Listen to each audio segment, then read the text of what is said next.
Well, hello, friends. Welcome back to this episode of Test Those Breasts. I am your host, Jamie Vaughn. And today I am absolutely thrilled to have my guest, Luan Lawrenson-Woods, on my show. So, Luan is an award winning patient advocate, speaker, and podcast host. She first made waves with Rewritten Me, Australia's only podcast about reconstruction after mastectomy, before launching Regarding Me, the go to podcast for women who want to speak up, be heard, and get the care they need. After her own experience with breast cancer, Luann recognized the gaps in support for women navigating complex healthcare systems. Now she helps women build the confidence, skills, and language to advocate for themselves, whether they're newly diagnosed, managing ongoing care, or figuring out what comes next. Through honest conversations and practical tools, she empowers women to put themselves back at the center of their care with a little help from SSAS. And we're going to talk about that in a little bit too. Hi, Lou Ann. How are Hi, you? Jay. I'm good, thank you. Hi. Thank you so much for inviting me to be on the podcast. I'm thrilled and I'm honored. Well, I'm honored too. You and I have been following each other for quite some time, and you really have inspired me. I see how you inspire other people. I've listened to your podcast and I've watched video clips of you, and I feel like you're kind of my sister from another mister over in Australia. Yeah. And I've wanted you to be on my podcast for quite some time, and here we are. Here we So, are. Yeah. And yeah. I want to say as well, I just think the work that you've been doing is fabulous. I have a podcast, but I don't do weekly drops and I don't do it for the length of time that I know that you did it before you had your season break. And I know to see that and know how much work is involved. Hats off to you, Jamie. Well, thank you. Well, as you know, and by the way, Luann, if you see me freezing, don't worry, it'll still keep going. So, well, as Perfect. you know, I had to take a bit of a hiatus back in February, going through some crazy things really in our country. As you know, you've been watching, and I really had to sort of gather myself because, we've dealt with a lot of issues with possible health care, like Medicaid cuts and, cuts to women's health care, which is very near and dear to us, cuts to cancer research. So these are things that really keep me up at night. So I really had to step back, give myself a break, give myself grace, and, forgive myself. And then somebody said one time to me, Jamie, seasons like on Netflix, they, take breaks. They have seasons, so you're allowed to take a break. But I am back. Sure. You are back, and and I think it's wonderful that you honoured yourself there. I mean, we're going to be talking a bit about self advocacy, but you advocated for yourself as a patient advocate because you are a patient advocate out there advocating on behalf of women who've had a breast cancer diagnosis. And I think for you to honour that and recognise it is wonderful because we can't sort of water from an empty well, can we? Or as they say, what's the other one that like when you're on the put your mask on first when you're on the airplane if Yes. something goes on. So I think it's wonderful that you acknowledge that and yeah, and we're kind and gentle to yourself as well. Yes, well, we all know where stress and trauma and all the things lead to sometimes with health, and so I did recognize that. So, well, I want to talk all about you. You've done so many great things, but first I want to tell our audience, I want you to share with our audience who Luann was before breast cancer because the stories are so interesting to me. I know that when we are thinking back, like 1 year down the road after, our diagnosis and 10 years down the road or whatever, our kind of vision of what was happening to us beforehand sort of evolves. And so I just want to know who you were. We were all such different people. Mm. Who was Luann? This is such a good question, isn't it? Yeah. And it takes you into a place that is beautiful to look back and see what life was like beforehand. But as listeners might be able to tell, even though I live in Australia, I don't have an Australian accent. So I'm originally from the UK and I was diagnosed in 2017, but I'd been living in Australia since 2013.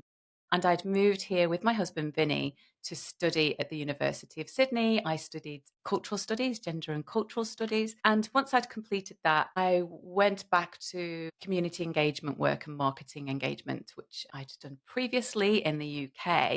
I have a real passion for equity of access to information. And one of the organizations I worked for was in health. It was helping young people, school children actually, gain access to information about health. It's quite well known in Australia. It's called Life Education. They use a giraffe puppet to get their message across. Yeah, it's quite fun. But it was about educating, little ones from about healthy diet, exercise, and stuff like that, but done in a fun way. So I was doing some of that work there. But I'd really started to reflect on what I wanted to do. And I actually was in the middle of a career pivot, shall we use that word? It's a bit of a triggery word after COVID, but I'd been doing that work and I actually started to reflect on what is it I wanted to do. And I had actually gone back to do a second master's. I was doing a master's in information studies. And I was also working under contract for an organisation called NIDA, which is the National Institute of Dramatic Art here in Australia, in their information and like records department. So I was really starting to look to shift into specifically working in that information space, ease of access, digital access for anyone who wanted to, access that. I've used access a lot of times there, but you know what I mean. I'm curious, did you ever have any kind of education or thought in your mind about getting breast cancer someday? Not at all. And I didn't really know anyone who'd had breast cancer. I think somebody may have many years ago when I was at work, one of the places that I'd worked. But no, breast cancer wasn't something that concerned me. I didn't dwell on or anything like that. There was no family history. I now know I don't have any of the genetic mutations that increase the inherited risk of cancer. So no, it was nothing that I'd really had experience of or thought about too much. What was interesting though, I'd always thought maybe if I was diagnosed with some kind of threatening illness or, health challenge, I always thought I'd absolutely disintegrate. I just thought I'd be a heap on the floor. And look, I'm not saying I wasn't at times, but I always thought like I was this, cup half empty kind of person. Um, and as it transpired, I wasn't. Yeah, so that's what I, am so intrigued by is that Mhm. sometimes we look at ourselves and before you were a half empty and you're probably more of at least a half full now, right? So Yeah. walk us through how you found out about your breast cancer. How old were you? Tell us all the things. All the things. Well, let's just think in 2017, I was doing my contract work and I was just started studying. That year, I was just generally unwell a lot. And I just kept getting chest infections, or, I remember going to have like an x ray for something just to check that out. And I just generally kept being unwell, recurrent chest infections, coughs, all that kind of stuff. I hadn't noticed anything unusual with my breasts.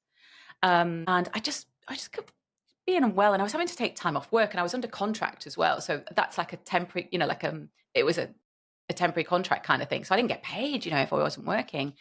So I was starting to get quite frustrated with this. And then I just turned 46 and I was watching the TV one night and a guy came on the television he's pretty well known in Australia. It's called Samuel Johnson. And um he was talking on the TV about the death of his sister, Connie, and she died of metastatic breast cancer. Now, he's he's a bit of a national treasure, I guess, in Australia. He was an actor and done things, but I didn't know him for that. I just saw him on the TV, saw him as the brother of Connie who died, and they were talking about Love Your Sister, this charity. And she just died. It was a really raw interview that I was watching, and from that interview, I learned that mammograms were free in Australia for women over 40. Now, we have a routine screening program here, but you are not called for that screening until you're 50. So I wouldn't have been called for another 4 years. So I learned that mammograms were free for over 40s. And I just thought, do you know what? I'm just going to take myself off for a mammogram. It was a bit of a punt. I was just like, it's just going to be one of those things I'm just going to tick off, feeling generally unwell. Let's go and get that checked out, and off I trotted to do that. And I was absolutely floored when I was called back to say that they'd found something and they wanted me to do a biopsy.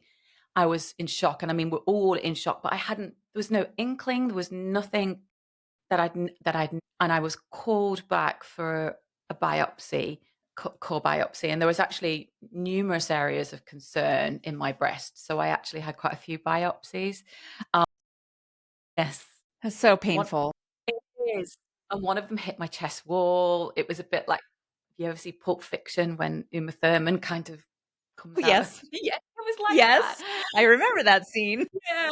And it was really heartbreaking for both me and my husband, because I don't know how it is in America, but when I went into the room for the biopsy, my husband had come with me to the appointment, but he wasn't allowed into the room where they do the biopsy. And the reason that they do that, they don't want the person that comes in with you to maybe have a bit of a funny do, or, find it all a little bit overwhelming. They want to just be focusing on you and caring for you. So I was in the room with the doctor who's doing the biopsy and the nurse, the two most beautiful healthcare workers. They were just wonderful. But I did say to the doctor, do you think it's most likely cancer? And she said, look, we are worried and we most likely think it is cancer. And I hadn't had the biopsy yet, and my heart just cracked open. It was what I thought. It was just like, how am I going to tell Vinny, who sat out in the reception area? So I had my biopsy, and wonderful healthcare workers. I remember the name of Jess, the nurse, and she was just rubbing my hand as I was having the biopsy, because I started to break down. When you start to cry and your body starts to shake because it's right in your chest. And it was like, well, obviously they couldn't do the biopsy if I'm moving. So that was happening. And unbeknownst to me, the breast surgeon that me and Vinny had just seen before the biopsy, he came out into reception and spoke to my husband Vinny and sort of said, we are concerned, we think it's breast cancer. So then my husband was sat in reception with that news thinking, oh my God, how am I going to tell Luan what that doctor's just told me? So two of us are in these separate rooms, hearts cracked open. Yeah. Yeah, and that's how that went for my biopsy. But we got home and we both shared what we'd been told. And that's when I did fall on the floor. I was crying, I was devastated. And then I gave my head a bit of a wobble. And this is where the half full or three-quarters full person came into play, is that I just thought, okay, this is happening. So what am I going to do about it? And I kind of went into Action Jackson mode. And I started making calls to try and find healthcare professionals. And I was diagnosed with invasive pleomorphic lobular breast cancer in my right breast. It's hormone positive, HER2 negative, and it was multicentric and multifocal. So that meant it was in more than one quadrant of the breast, and then in more than one area in those quadrants. So a rare, aggressive type of cancer. And unbeknownst to me, and I really want to flag this for listeners, I did have a sign of that cancer and I'd never noticed it. And in my inframammary fold, or your boob crease or your bra line there, I had a dimple. An invasive lobular cancer often, not always, but often presents itself in different ways. It's not always a lump. It might be a dimple or other presentation. And I couldn't see it because when I just held my hands up like that in the bathroom, I said like that, it's a podcast, I realize you can't see. But when I held my hands up in the bathroom, it was in the shade of the overhead light and I couldn't see it. So yeah, so that's Yeah. my diagnosis story. But I recently met Sam Johnson, Yes, I who wanna hear about that because I was so excited to see you were on the news, and, I will be putting this in the show notes. Tell us you got to meet him in person. I did. There's always been a few close calls where we've almost met, but I was attending an awards gala. So in Australia, we have an organisation called Patients Australia, and they're about representing the voices of patients in healthcare. And last year I won the Outstanding Patient Advocate of the Year award in Australia. And I was so fortunate. I was honored to win that award. But then I was really fortunate to be asked back as a judge this year to judge that award. And Sam Johnson was asked to be a judge for another category as well. And Patients Australia arranged for us to meet. Yeah, and it was on the news, and it was all a bit nerve-wracking and things like that. But it was just wonderful to be able to meet him, to tell that story and to thank him. And the words thank you aren't big enough, but it was really emotional. It took me to that took me to a place I don't often go, but the what if place. Like, I started to think, like, what if I hadn't seen him on the TV that night?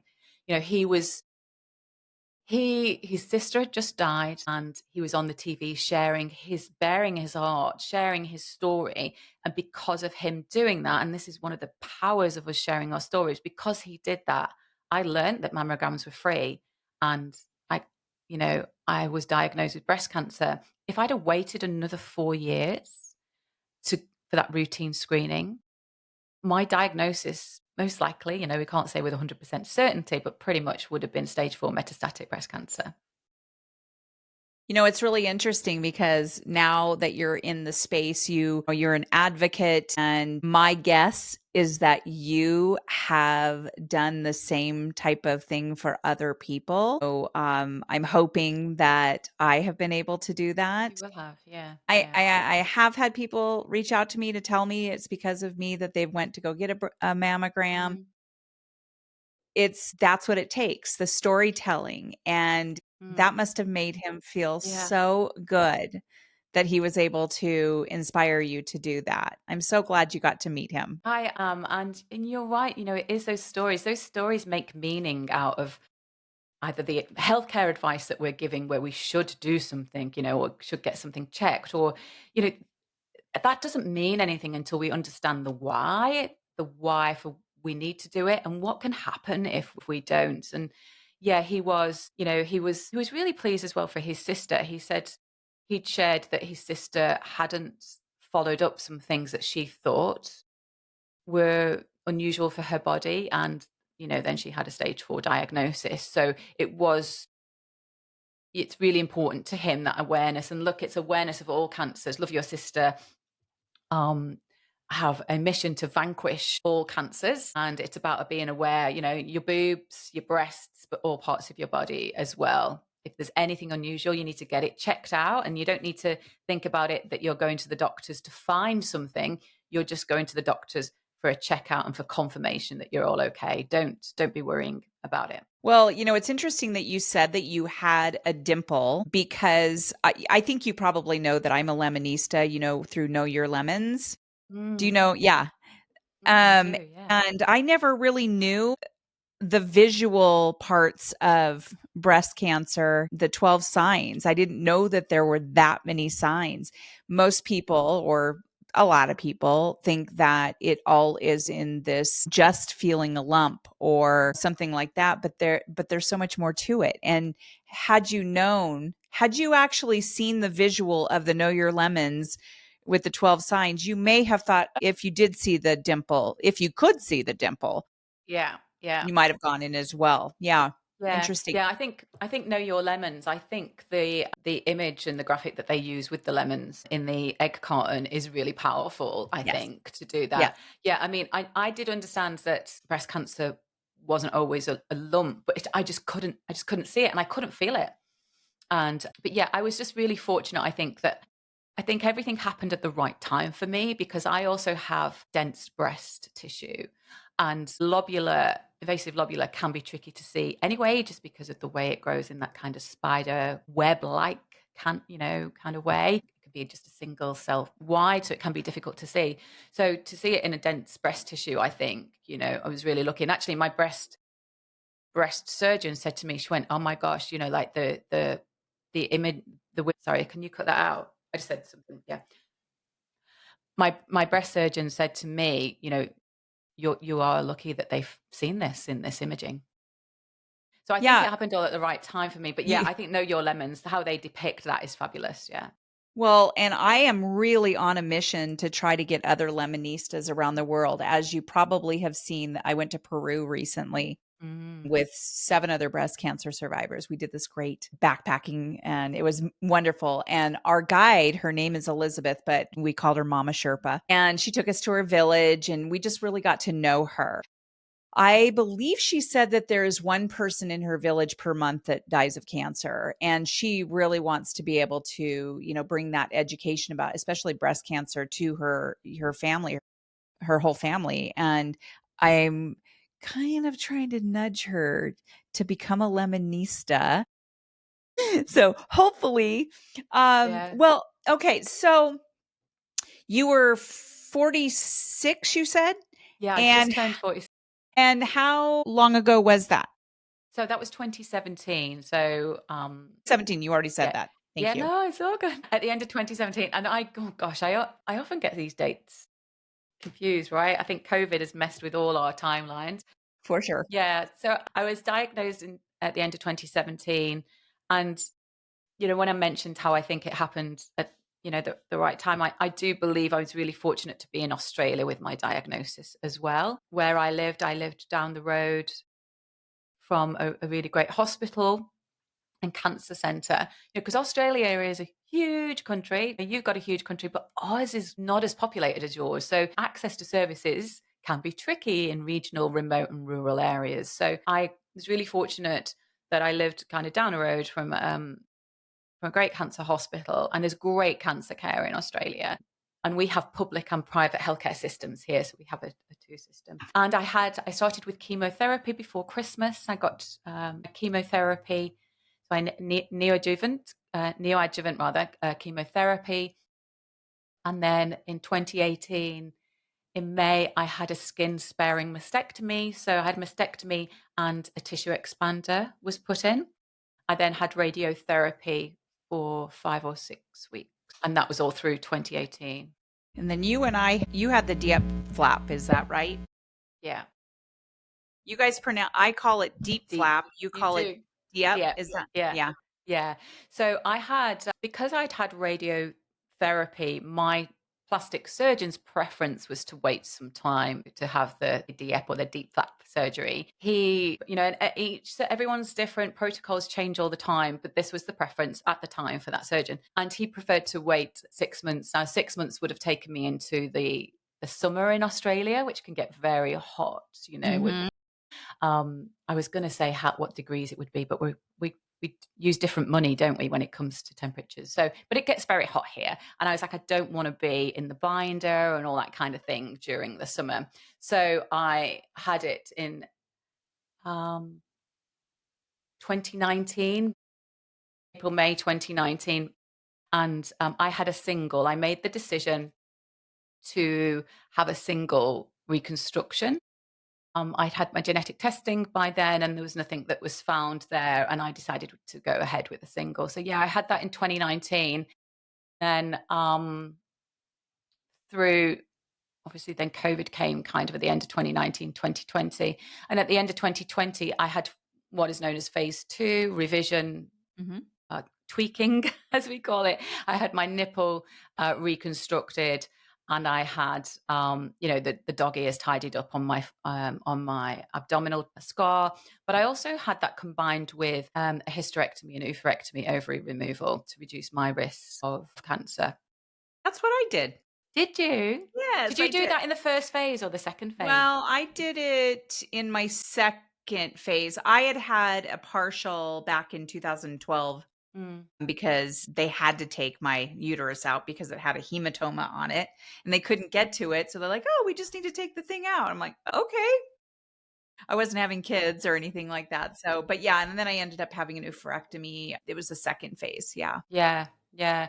And I had mine abdominally because I had a seroma that they were taking the capsule of the seroma out. So they were having to open me up abdominally anyway. It was kind of that opened up the, excuse the pun, that opened up the discussion to go, well, whilst we're in there, do we want to consider this other surgery? So I just had it all done at once. And I'd been in medical menopause since chemotherapy. I'd kind of coped okay. I was on tamoxifen. And I kind of done all right with medical menopause, but I found surgical menopause really different for me. It's harder for me. It's really, and now I'm on an aromatase inhibitor, but I found surgical menopause really tough. Whereas, medical menopause, not saying I flew through it, but it was like, it was nothing compared to surgical menopause. Right.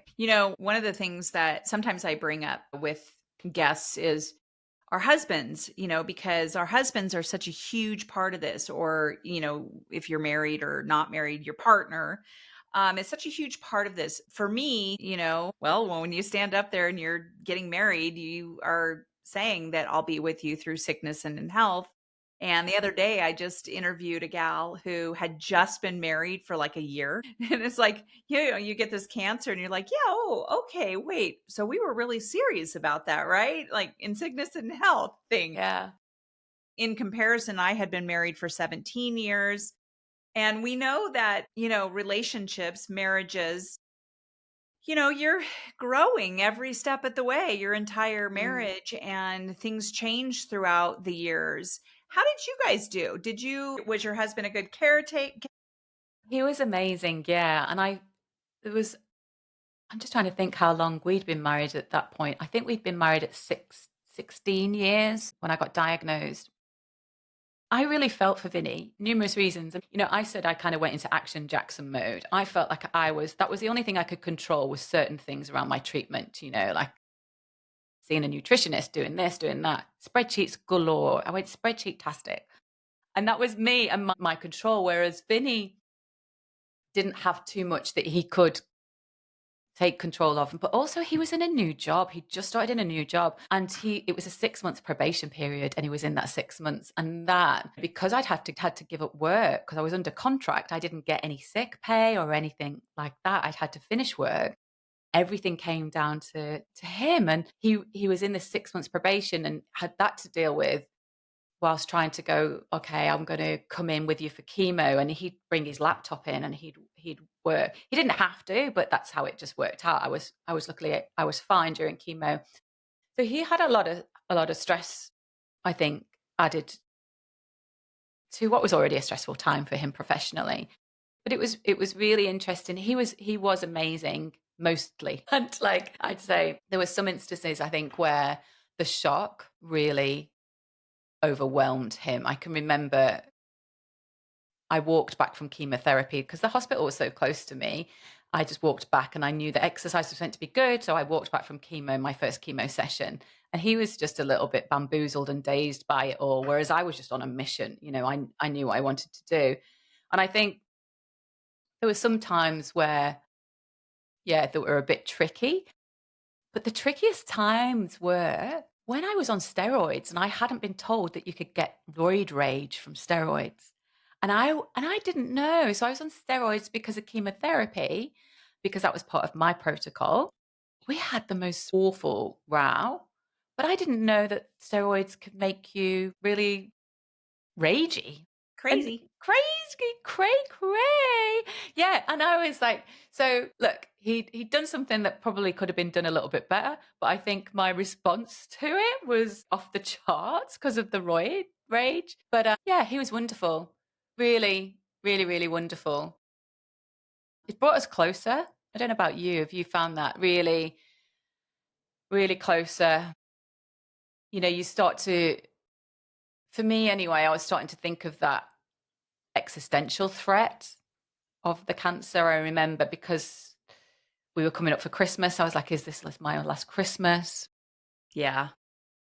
I remember saying to him, if I die, I know you'll need help. You'll need help with everything and clearing all my stuff out and stuff, but I only want you to clear out my undies drawer. I didn't want any. I told a friend this recently. She's like, what's in your undies drawer? And I was like, there's just undies. There's nothing. But I just didn't want anyone else to be kind of going through them. Yeah. But yeah.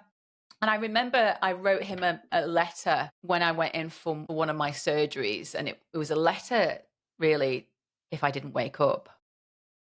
But then I thought, that's really heartbreaking. And it didn't feel right to read the letter, for him to read the letter if I died. So I read him the letter before I went into surgery. Yeah, he was pretty wonderful. But as with everything, it doesn't because you've had a cancer diagnosis, it doesn't mean that all of a sudden you're going to be in this relationship that's all roses. You still have the arguments, right? Whether they're amplified by steroids. We are human beings, so it wasn't this, synergy all the time. We still argued. But yeah, he was pretty wonderful and still is. Yeah, he supports all my work that I do, you know, fabulously. Well, he should because it's amazing. Yeah, I would say that is very similar to my husband and I have always been very, very close. Like we, joined at the hips or the shoulders or wherever. And, we've just always had an intense love for each other. And so to deal with this was very challenging. And, we'd had our ups and downs throughout our marriage, but we've always been so in love that we've gotten through it. We've done the work. Let's put it that way. My husband is one of those people who will actually do the work when it's needed. So that part, knock on wood. I don't think this is real wood. Oh, here's real wood. I'll knock on wood. I don't know if you guys do that over there, but We do, yeah. we actually did go to therapy during it right after my first surgery. I was really having a rough time. And so we had gone rounds on some things because he definitely was not understanding some things. And I think with men too, and maybe women too, but I'm just going to say it about men is that they want to fix things. They want to be able, if they're not in control and being able to help you, that's really difficult for them, I think. And that's where the miscommunication comes in and misunderstandings. But if you're lucky enough to be able to be with someone who will do the work and really sit down and talk about it and even go to therapy, that's always Mm. a plus. Although I will tell you that my husband bought a effing motorcycle Did he? right in the middle of my chemo. I'm not even kidding. I had boyfriends when I was younger who had motorcycles, who had been in wrecks. And so having him buy a motorcycle, he had just made this major decision right smack in the middle of my chemo treatments. And I was so mad at him. We went rounds on it. So, I don't know what possessed him to do that, knowing that it was really, really difficult on me because I just didn't want him to leave on his motorcycle ride and not come back. I mean, I was really fearful about Yeah, that. But yeah. anyway, we got through that. Good, good. Yeah. No, so that was his kind of response to it in a way, wasn't it? And I think therapy and counseling is it's really important for us to talk about that. And thank you for sharing, Jamie, because it is, like with all health things, like, right? We're not necessarily the experts in those, and we need to get that help sometimes. We didn't do couples, but I did go for counseling. I had psych help during treatment, and actually I still do today. Every now and again I think I'm okay, and then actually I'm not, and it might only be every 6 weeks or so, but I still have a psych check-in. Yeah. Well, and that's interesting because you're what, 8 years down the road, right? And you're still going to your therapy. And I had a friend of mine who connected me to this particular therapist that I've been going to ever since my diagnosis. And she has been amazing. Like and I see her about it every 6-ish weeks. Yeah. Yeah, Yeah. yeah. I really love mine is really into somatic therapy, is really understanding how the body carries trauma and things like that, not just from a mental perspective, but like recently I was having some issues. And then when we dug down into it, it's like, oh, this is the time of year that you've always had surgeries. Like, and maybe your body remembers that. And look, some people might align with that. Some people might not. I do. It kind of made sense to me to go, yeah, this time of year when the light's a certain way, the temperature's a certain way, this was the time that I had my mastectomy. It was a DIEP. I've also had like gallbladder removed since cancer and stuff like that. It's all around a similar time of year that my body has physically had a trauma and, gone under a general anesthetic as well. So yeah, yay to mental health and looking after it, I think. Let's talk about it. PTSD is real. Absolutely real. Yes. Well, I want to kind of switch gears here and Mm. talk about what you're doing in your survivorship. I want to start with your podcast, Rewritten Me. That is when I originally started following you and becoming intrigued with you and eventually from afar fell in love with you and we message each other. Tell us about that because I know actually you're the one who really inspired me to start really reaching out to microsurgeons. And that's where Dr. Crisopolo came in. For me, I had seen him on your podcast and heard Yeah. him because you do Yeah. that on video as well. Yeah. Well, the rewritten me came about for a few reasons, really. When I was diagnosed and was looking at my reconstruction options, when I heard about DIEP flap or deep flap, it blew my mind that you could choose your body, right, to reconstruct a breast. I'd never heard of this. I was like, wow, you can upcycle, right? And it blew my mind. And that was the right surgery for me. I was really fortunate with my breast surgeon that we talked about all three options: staying flat, implants, and DIEP flap.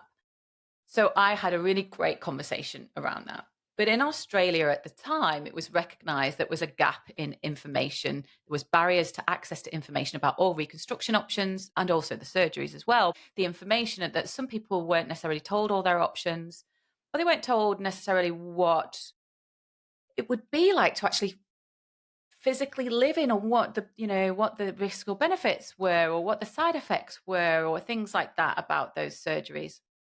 Some women not offered breast reconstruction at all. So, my plastic surgeon had said to me at the time, look, there's really good information in America. Look to America for information about this surgery, because he could see that I wanted to know things, right? I had my spreadsheets with lots of questions. He answered, he was great, but also he's like, go and research in America. And as I started to share my story of my DIEP. So I micro-blogged on Instagram, 100 days DIEP. For 100 days after my DIEP, I just posted up. And it was really self-serving. It was more about me being able to look back at like a little journal and see what I'd done. But people started to talk to me on Instagram about DIEP. They didn't know about it, or they hadn't been offered it or whatever. And I just started to connect with people and hear people's stories. And then one day I was watching an Instagram live and I saw a breast surgeon, a Sydney breast surgeon, microsurgeon, reconstructive plastic surgeon, talking about DIEP flap. And we connected. And he asked me, did I want to do an Instagram live for Australia, right? Because he'd been doing this for an American audience. And when he asked me, I just thought, no, I don't want to. No, I don't like being on video. I didn't want to talk about it. I had originally been really private about my diagnosis. And I was like, no, I don't really want to. No thanks. That's what I thought. But then I realized that, well, there is this gap. We've got social media, whether you like it or not, it is here to stay, right? And it can be used for good. There's lots of misinformation, but we need to try and wrangle that and get good information out. So nobody in Australia, the organizations where you would hope that information would be coming from, it wasn't forthcoming. So I thought about it and I was like, just like I did with my diagnosis, so what am I going to do about it? I want to help others. People are telling me that there are challenges for their reconstruction. So I did an Instagram live with this plastic surgeon. The audience could ask him anything about reconstruction. And it went on for over an hour. We had to shut it down because it was just like, we needed to finish and he needed to go home. And then what I did is I launched a series of Breast Recon 101. And then from that, people were saying they loved them, but they wanted to listen to that information at any time, any place. So I launched Rewritten Me, I think at the end of 2022 now. And I just quietly did a couple of little episodes. I recorded the first one on my iPhone and I didn't know what I was doing. Like you've learned how to produce, you've learned the tech, haven't you? All that stuff. And I did a hard launch in 2023, and it's Australia's only podcast dedicated to reconstruction after mastectomy. Very cool. And it's really funny when you listen to your ones like way at the very beginning. I just started listening to my episode 10 because I was going to share it with someone because she was a lymphedema therapist. Mm. And I'm like, oh yeah, I interviewed this gal. And so I went back and I started listening to it and I thought, wow, you were very new.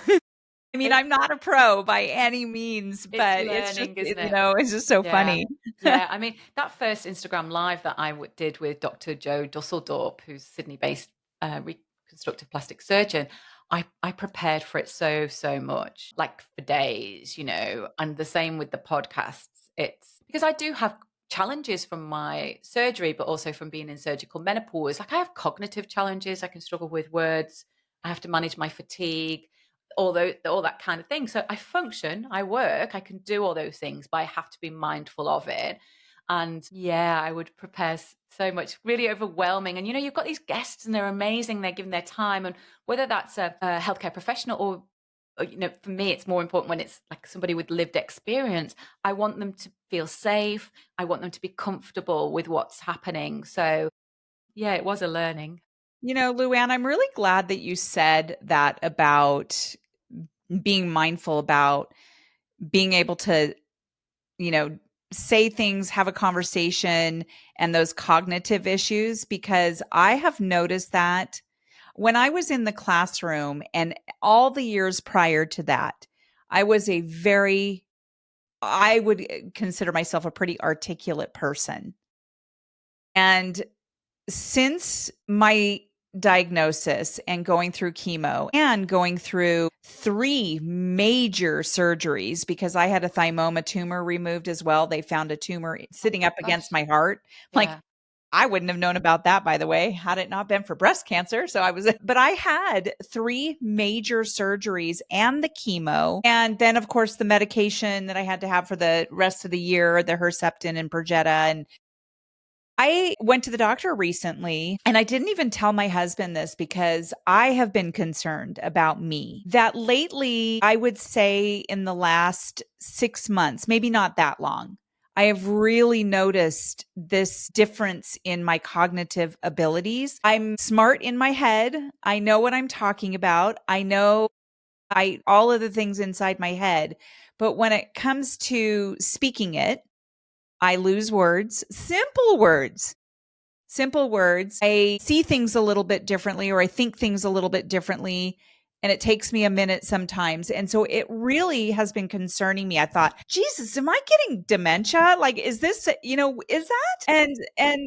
And so I went to the doctor just recently, like maybe a week and a half ago, and I told her what I was concerned about. And she says, it doesn't seem that you have anything to be concerned about as far as like dementia or whatever. She says, but let's do some blood work. So I did some blood work and everything seems to be in the normal range. I do have hypothyroidism, and that is in my thyroid is in the normal range. So I don't know what it is. And all I can think of is that it's this lingering chemo brain. Mm, mm. And it's embarrassing, sometimes, I'll be out, doing important work and I will get anxious and feel like, did I say something wrong? You know Yeah. what I mean? And this is not normal for me. No, no, I And so completely I'm glad relate. that you Yeah. said that, because I felt like, I'm I sorry. really, Yeah. yeah, I'm sorry that and I understand your distress. What you're saying is familiar to me. I completely relate to that. I've had that. Similarly, I'm a trained trainer. I used to train. Speaking was part of my work, right.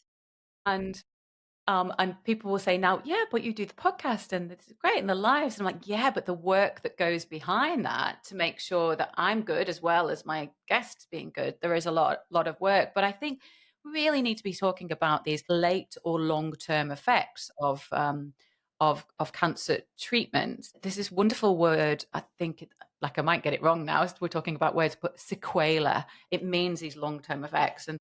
And I think we really need to be talking about it. And a lot of the work that I'm now doing relates to that because we need support around this. We need to be talking about it to identifying it. I'm a big fan of putting a spotlight on things that need addressing Me in too. some way. And we're not going to address those issues unless there's a spotlight on it, right? And I think I really struggle with language, using the wrong word. Sometimes I might want to say the fridge and I'll say the cooker or something like that, the oven or something, there's always a bit of it's like word association, or I'll know the word that I want to say and I'm like, it starts with a T.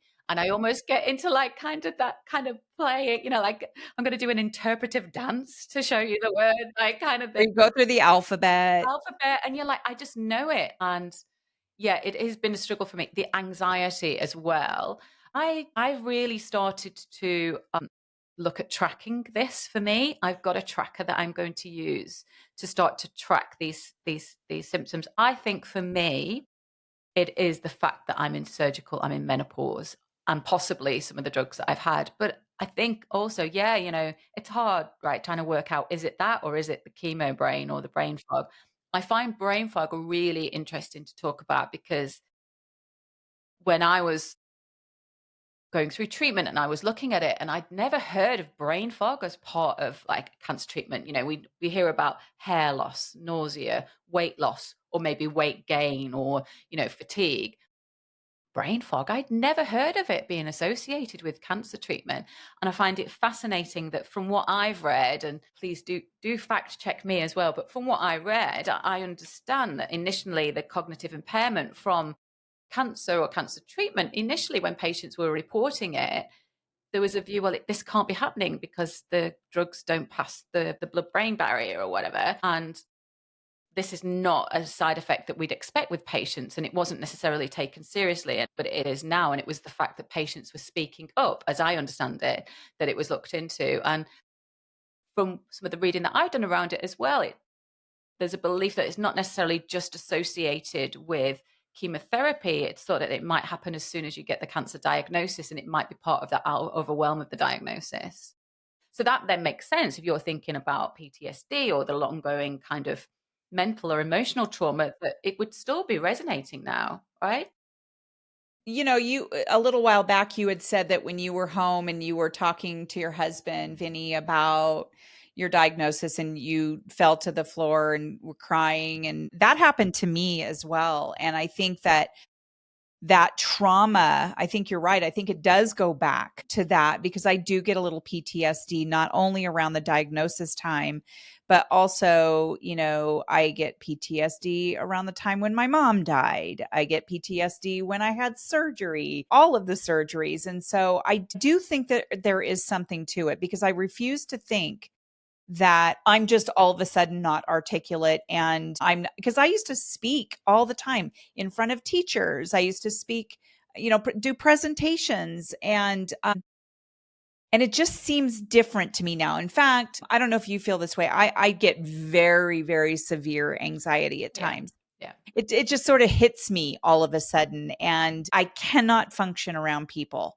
And so it's very difficult anyway. I force myself, but I sometimes feel like I am sort of levitating outside of my body at times. Like, who is that person?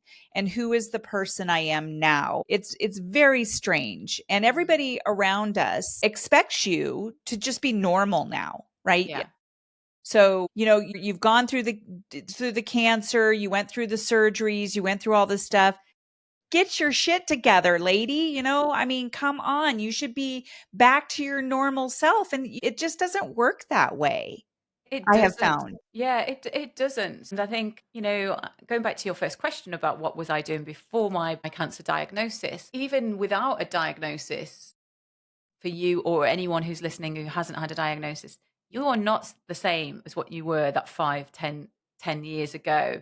But I think for us is rooted in the treatments that we've had and the trauma that we've had, the mental trauma, the physical trauma, and that we need to be talking about this more because, it's almost as if, well, you need to just be grateful that you've made it through your treatment. And we're like, you know what? We are grateful, but we can also be struggling, and we can also be a bit miffed that we're Yes. actually having to deal with this. Let's use some polite language. It can be a bit stronger sometimes. But, we are like, okay. And nobody told us about it, right? Nobody who told us about this long, the ongoing effects. I was told I'd probably go into menopause, and I think that was pretty much it for a long term effect. And I think it's really this is, I know we're going to talk about the work that I'm now doing, but this is really one of the reasons that I launched Regarding Me, which is the new podcast to support women who've had any cancer diagnosis. It is there for women who have recently had a diagnosis, but to be honest, it's probably more applicable and more relevant to those that have come through an active treatment or are going through a longer term treatment, because some people don't come out of active treatment, they remain in treatment, specifically if they've got a stage 4 diagnosis for breast cancer or other cancers, there are ongoing effects that we need to be able to support ourselves with. And I think the work as a patient advocate that you're doing, makes that support more complex in a way, because you're hearing lots of stories, you're working in this space, you're talking about your experience and you're talking to others about their experience as well. And that's emotional work, that takes you It back to is. those times sometimes. And yeah, the latest podcast that's going to come out in a week or so, um, for National Patient Advocates Day on the 19th of August, I think it is with somebody talking about that, how you can look after yourself as a patient advocate, or excuse me, how you can look after yourself if you're doing peer support, whether you're offering support in a local community group for people who've had a cancer diagnosis, or you're on social media and you're supporting people who've newly been diagnosed. We still need to look after ourselves, because that's emotional work. And then it's tied into our ongoing side effects or long-term effects that are tricky to navigate. And they're tricky, like you said, to work out what's what. Is it this or is it that? Right. Well, I mean, I think it was February of 2023 when I really started realizing that, okay, I'm retired. This was my first year of retirement when I got diagnosed. Um, I didn't feel significant anymore. I wasn't Mrs. Vaughn in the classroom anymore. I had gone through this cancer and I didn't feel that significance anymore. And so I do this work so that I can feel like I am helping in the breast cancer space, because I know how much I appreciated the advocacy work that the people who were there for me. And so doing this work helps me mentally. And it makes sense to me that I put it on hold last February 2025.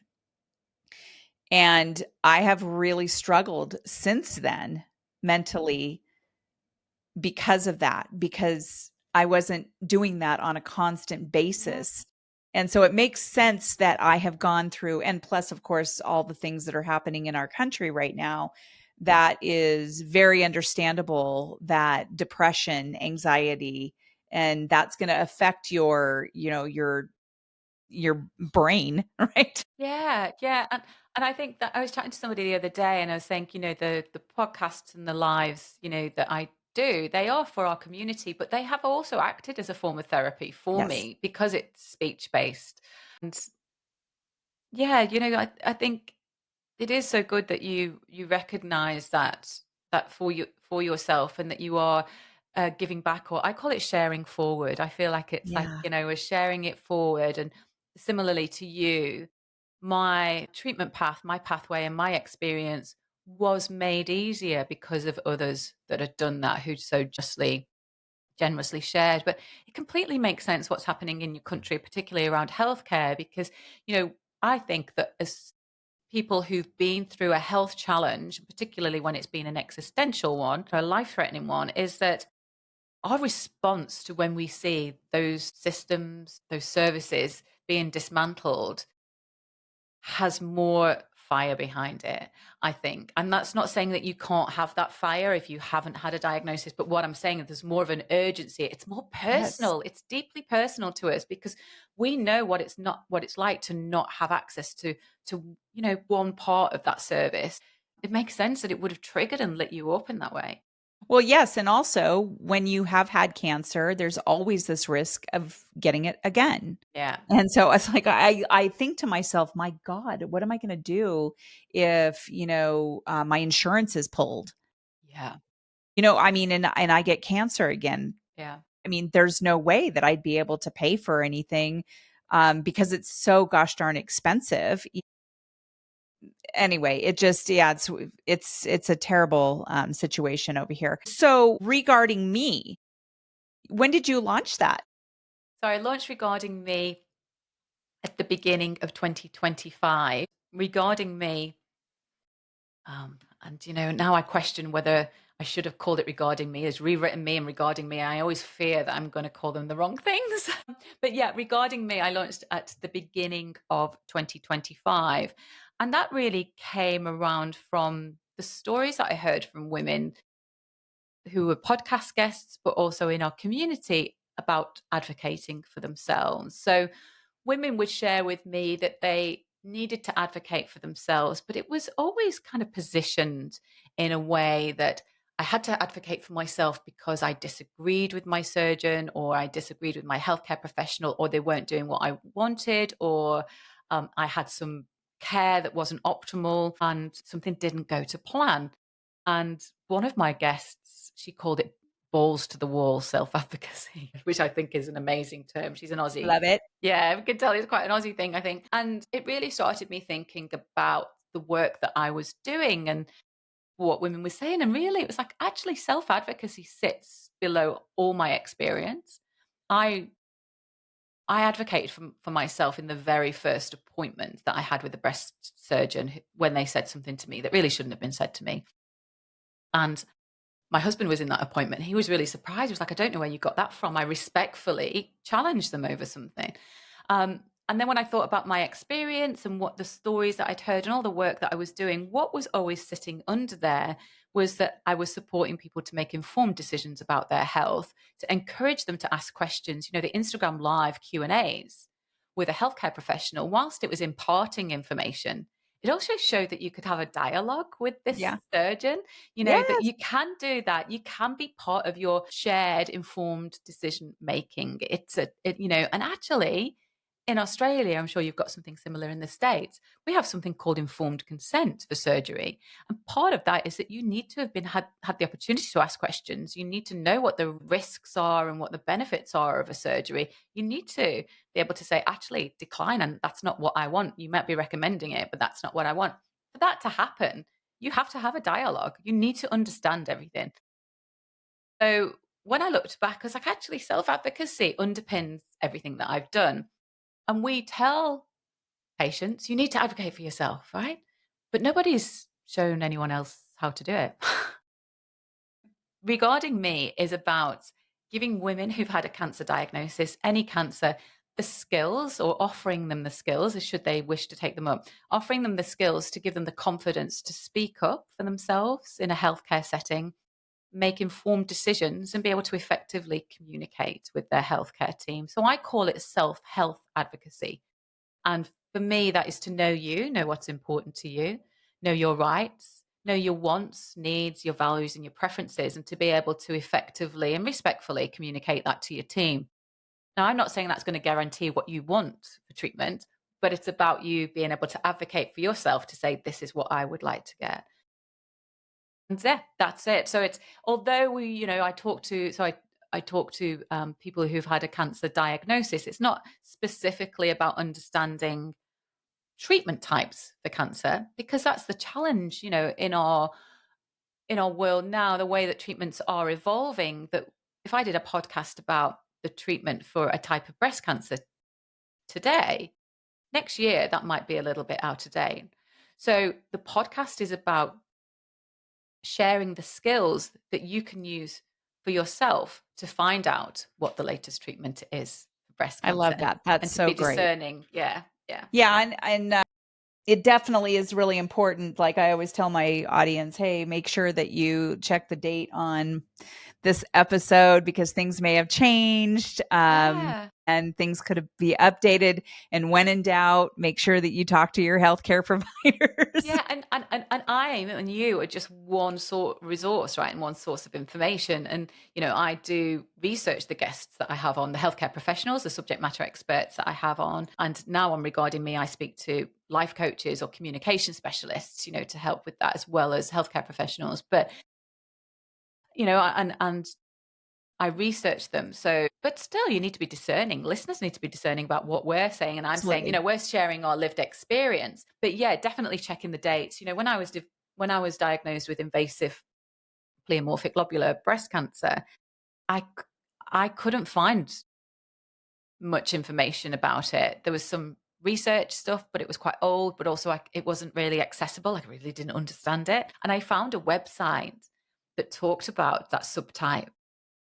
And it was dire. The prognosis was dire. It was really awful. I know. But then right at the bottom of this website, and it was one of those where it didn't have different pages, just the information scrolled on forever and ever. You got to the bottom of the page, and then it said, oh, this information is now out of date. There is more recent research around this. Do not. I know. He's like, yeah, but why did you put that at the bottom of the page? You could put it at the top. Mate, put it at the top. So, yeah, In that is. big red letters. Or take the website down. If you're Yes. saying that, yeah, right. Yeah. So that is a big part of what I'll be moving on to in regarding me. And self advocacy or self health advocacy. It's not just me that's saying that it's important and that that you're making informed decisions about with evidence based information. There's actually a paper that was published in 2021 and that offers a conceptual framework for self advocacy for women who've had a cancer diagnosis. It's research based academic paper that says there are benefits from advocating for yourself after you've had a cancer diagnosis. And you are most likely to have better outcomes if you advocate for your health. Yeah. Yeah. That's very good advice. I know that, before cancer, I knew that I needed to advocate for myself in different realms of my life, but that really forced me to have those hard conversations with my healthcare providers. So like I was able to talk to my oncologist when I knew what she was telling me was wrong. There were a few things that happened where I was like, no, because my husband and we took good notes.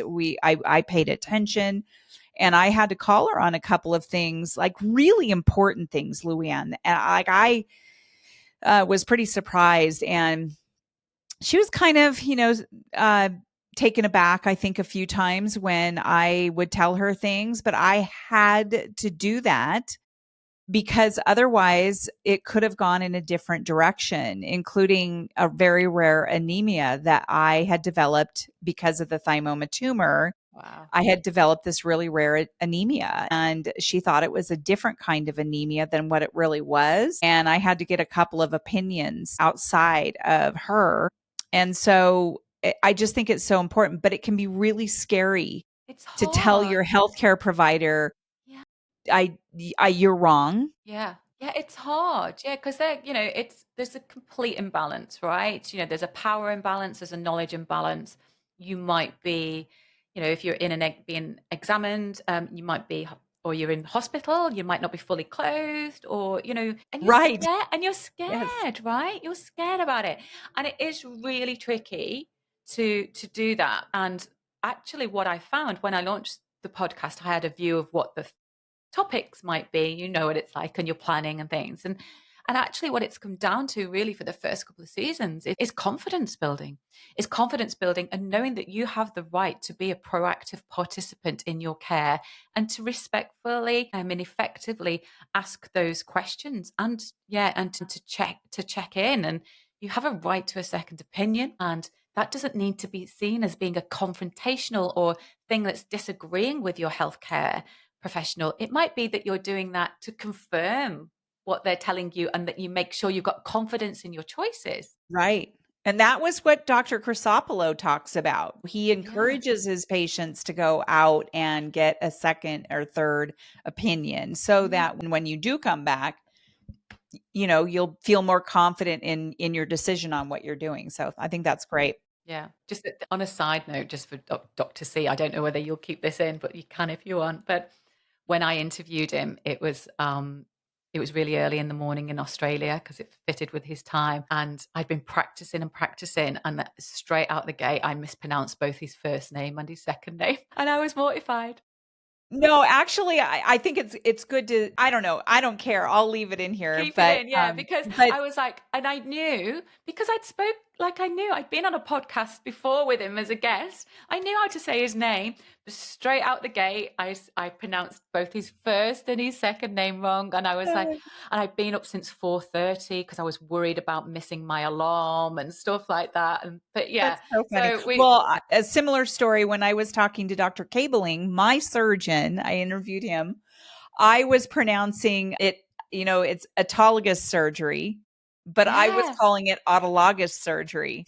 And so I was saying, oh, okay, so autologous and blah, blah, blah, and at one point, a little bit down the way in the interview, he says an autologous surgery. And after that, I'm like, oh, I guess thanks for telling me how to actually pronounce Yeah, I think I did as well. I always get Oh, that's confused whether it's hilarious. autologous or autologous, and I'm just like, do you Autologous, know yeah. what? People know what I mean, and like, Yep, but yeah, we're all different, and we all have different accents and we ways of do. saying things. So as long as we can communicate, that's good. Well, I know that, well, first of all, I will let my audience know that I've got all of your contact information that will be in the show notes. I've got, you're on Instagram, LinkedIn, you have your website. Also, you have some resources. What is SS? So that's SAS.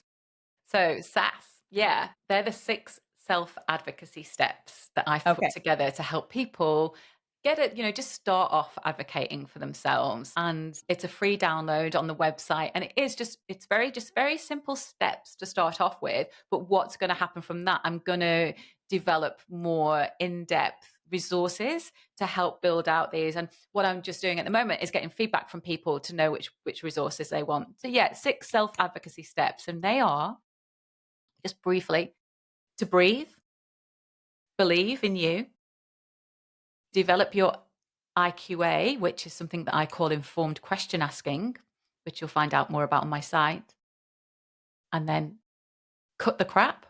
So cutting the crap is like, being discerning about your information. So crap is an acronym for how you can check whether the information you're looking at is good. Speak up and be heard. And then curiously check in. So check in with yourself. Sometimes, are we good? Are we safe? But also, why am I making this decision? But curiously, like you did, curiously feel comfortable to challenge your healthcare professional. I love that. We So need that's it. that. Yeah. Yeah. It's So fabulous. advocate for yourself with a little bit of sass and Sa- yeah, free down sass. I need to Sass say it in can an be a American good thing. accent. I love it. And So yeah, it's then free.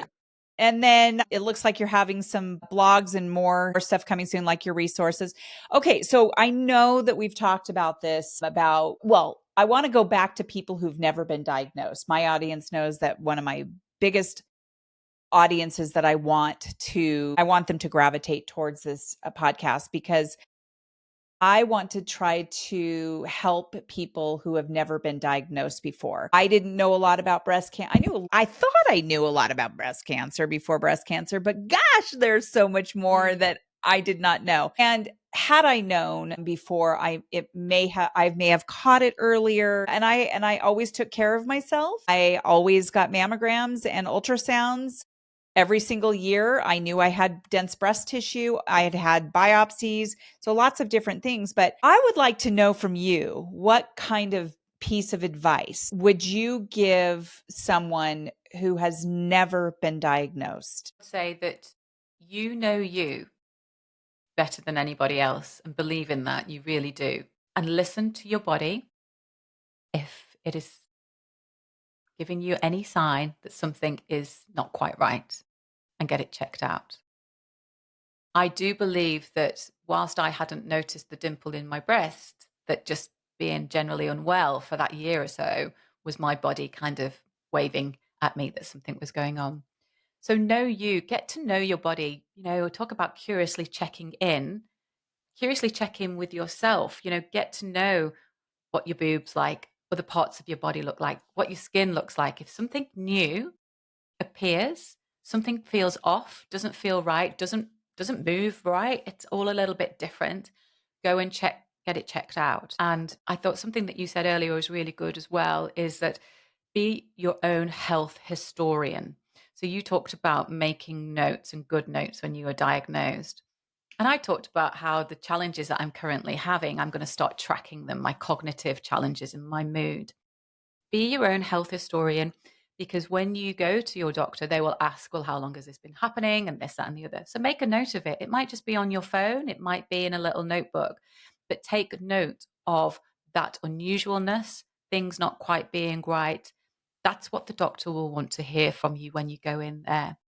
And you absolutely have the right to take that to your healthcare professional. And if they do offer something that is different than what you expected, or they dismiss you, you have the right to ask them, could you explain why you're giving me that advice? Or could you explain what your rationale is behind that recommendation?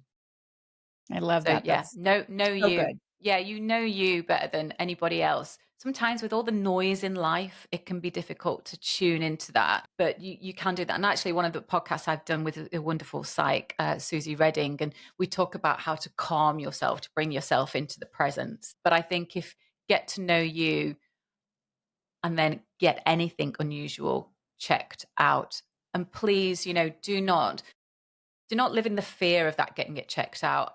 Yeah, I do hear still from women like they don't want to go for a mammogram because they're worried if something might be found. It's like an undiagnosed cancer is an untreated cancer. Oh my God, that breaks my heart when people say that. Yeah, it is. It is. And I know it's scary, It but we are is. here for you. We are here. It's still, you'll be a little less alone with us. And it can be scary, but yeah, going to an undiagnosed cancer is an untreated cancer. And that is a life-threatening disease. If you don't get it 100%. treated, yeah, 100%.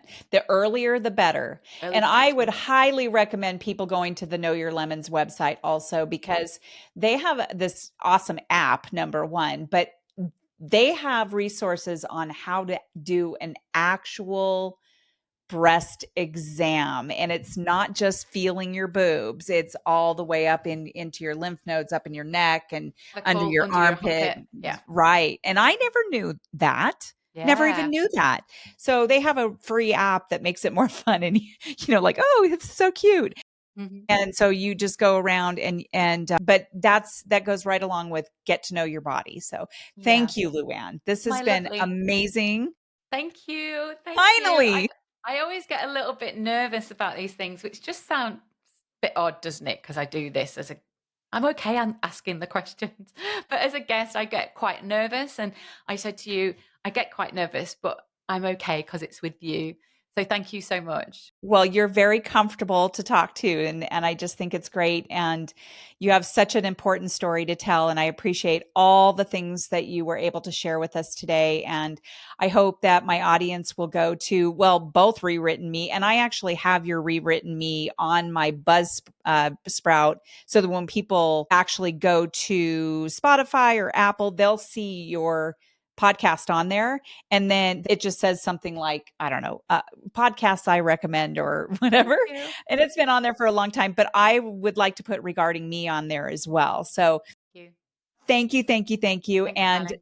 to my audience, I really appreciate your joining us again on this episode of Test Those Breasts. And again, please go to the show notes, check out where Luann is, and follow her on Instagram. She has a fun Instagram page. And one of the things I wanted to ask you real fast, real Yeah. quickly, I'm Yeah. sorry. I may That's have to okay. do this in two parts. Yeah. Let's do a two-parter, I a could twofer, totally do two. I two mean, for I one. could split this in half, but I Yeah. know it's a little bit long. I've gone a little bit longer than had expected. Are you still doing Brava art? Oh, right. Brava art. So I don't know what to do about Brava art Okay. because Brava art is a lot of work. So Yes. to explain to listeners, you probably all know that October is Breast Cancer Awareness Month, but the third Wednesday in October is Bra Day, Breast Reconstruction Awareness Day. Now, although it says breast reconstruction awareness, for me, that also means, awareness of flat closure as being a reconstruction option. But not a lot of people know about it. So what I did a couple of years ago, I launched Brava Art, which Jamie does. And basically, what I ask people to do is when they're exercising, running, walking, or look, we've had people rollerblading, cycling, and all kinds of things, skiing. Voting. Yeah, boating, yeah, kayaking, is that when they're exercising, they do it in the shape of a bra and they track it on the exercise app called Strava. So bra day, bra, Strava, Brava art. So that's what I brought together, and there's no fundraising for it. It's just fundraising. It's just a way of raising awareness of reconstruction in a fun way. And yes, we've had people kayak, rollerblading. I've had somebody did a really tiny little Brava art handstands. I was like, and cartwheels. Like, yeah, we've had some boating ones and stuff like that. So it has been fun. I'm hoping I might be able to do it this year. It's just quite a lot of work. It is. So I can see that. And I've yeah. actually, when I did it, I was walking my dogs and Yeah. yeah, my bra did not look good. It does. It was not good. All brava art is good brava art, right? So it doesn't matter. Yes, it is. Yeah, a bra can just be like a sideways 3. It's easy, but some people get really competitive about it. So Yeah. yeah, there's some epic ones. Like the first year we did it, a friend of mine in Liverpool in the UK, he cycled a Love Heart around Liverpool. It was 60 kilometers Love Heart, and the skiing was the reconstructive plastic surgeon Joe Dusseldorp that I mentioned that I'd done the first reconstruction live with Instagram Live. He skied a Heart, but it was all in 3D. It was all very extra, which you'd expect from somebody who's like, the lead in what they do. It was always all yeah, A plus plus. And then some people have written the word DIEP. Some people have done the word flat, or they've done mastectomy scars and different things. But they've freestyled, and that's cool. But really, I just ask people to do a bra, and a bra is two triangles next to each other, right? Or you could do one triangle in a straight line if you want to do it for a uni boober. You can walk around your block, one block, and then go over to the other block and walk around. Well, and it's just mainly to bring awareness. It's just to bring Yeah. awareness. I would love some support, and this is what I'm not very good at. I'm really great at having the ideas, but then trying to bring it together with lots of different people is sometimes a little bit tricky, especially in October. I'm actually thinking, Jamie, we need to do a campaign where we take Bra Day and we put it in another month. Because I think it just gets lost in October, because Right. I try and get people involved for October, and some really do get into it. Please, they do. And they're around the world. People in Malaysia do it, UK, America, like you and Japan, they do it all over. But people are very busy with breast cancer awareness. The charities, it's tricky to even get charities involved, really. Right. It Yeah, is busy. I wonder if we need to take it into another month, like they did with triple neg. Triple negative breast cancer awareness day is not in October. Okay. Well, possibly that could be another month then. Yeah. All right, my Well, love. okay, Luann. Well, thank you for your time. I really appreciate it. And again, to my audience, thank you for joining me and Luann on this episode of Test Those Breasts. And we will see you on the next episode. Bye for now.